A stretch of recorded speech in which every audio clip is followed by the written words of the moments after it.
Greetings and salutations. It's your favorite American truck driver here. As you know from my recent video, I'm no longer on the road. However, I am doing trucking news as it comes to me. Uh, I've had a situation to where I am at home. I'm with my family. I still drive. I do it locally.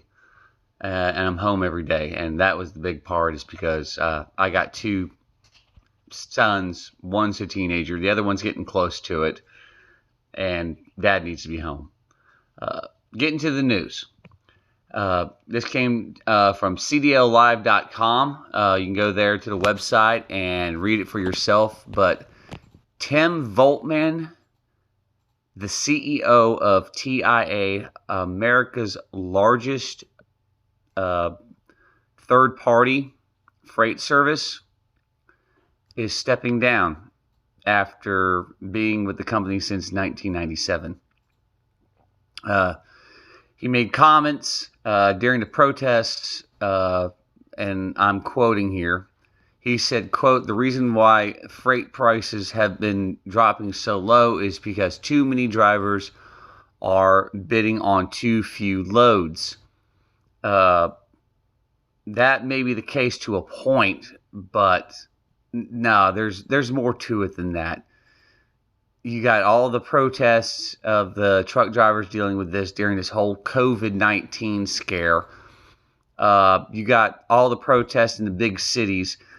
Now, my personal opinion is, straight up, the reason why a lot of these loads are not being picked up is because drivers don't want to deal with the protests. All those nut jobs who are out there breaking windows, looting, and basically even to the point of hurting each other. I mean, recently there was a FedEx driver in fear of his life. He was a triple, so he had two trailers in his cab. They surrounded the protesters, which they were not protesters as far as I'm concerned, not then and there. They quit being protesters when they did this. They were just rioters and looters. But they surrounded his truck. They were armed. They started getting in between the trailers. They ripped open the doors, broke the seals and stuff, and started pulling FedEx packages out and looting his trailers. He feared for his life. There was one guy in between the trailers, which is a blind spot. You cannot see between those trailers. So he honking his horn. He took off. The guy was in between the trailers when he took off, and he got ran over. That's that guy's fault, not the driver. Absolutely no way would that driver know the guy was there.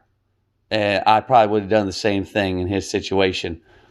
And now people want to charge him with murder. And I'm going, that's not murder. He was fearful for his life. He did the only thing he could do. For those of you who don't remember the LA riots back in the early 90s, there was a truck driver who was pulled out of his truck there in LA, Los Angeles, just for those who don't know. Los Angeles, California. They pulled him out and were literally taking cinder blocks and smashing him on his skull. So, yeah, no. Sorry. I would have done the same thing. Matter of fact, as far as I'm concerned, he went the extra mile and was quite nice about it by even honking. I would just took off, but that's just me. Getting back to the main story, those freights going to these big cities, a lot of your drivers are not accepting them. They don't want anything to do with them. Because of the COVID-19, it's big. It's spiked in the large cities.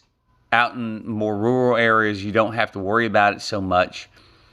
There's just so many different twists and opinions to why the COVID is spreading and why it's not. It's hard to get any kind of real honest answers. There's so much political nonsense out there and turmoil that it's making things difficult for any OTR driver to get a straight answer. The George Floyd situation that happened, the Democrats have thrown a monkey wrench into changing the HOS, hours of service, for those who don't know. They were supposed to extend them, and that was supposed to take an effect in September. But because of these protests, which, by the way, I'm a First Amendment, I support 100%, as you can tell behind me. But I also support protests. You have the right to peacefully protest, not riot like a bunch of spoiled brats, and not to loot. Protesting, absolutely. What happened to George Floyd, it was wrong. And yes, the cops should be held accountable. Absolutely. My dad even said so. We talked about it ourselves together. He's a retired deputy sheriff. So he knows what the guy did was wrong. So there you go. Boom. Everybody agrees it was wrong. But these rioters and looters who wanted nothing more to do than go out there and break things and watch it all burn took advantage of this. And so now you have this situation where drivers are scared to go into the cities. People are making rash decisions, including with rules and regulations when it comes to truck driving. As I've told people before, and I'll say it again, you want to look at how real diversity works. You want to look at how racism has nothing to do with a business or a job or a mindset, that we all get along. Look at truck driving. Period. And as far as low rates go, how would they be so low if these drivers, I would think that the rates would be skyrocketing for these loads going to the large cities, or even to go through them. I mean, there's so much freight out there. People are going to have to pay money to get the stuff moved, especially during this time and this crisis. No, there's something going on behind the scenes that no one's seeing. If rates are so low that drivers have to protest to be heard about these low rates.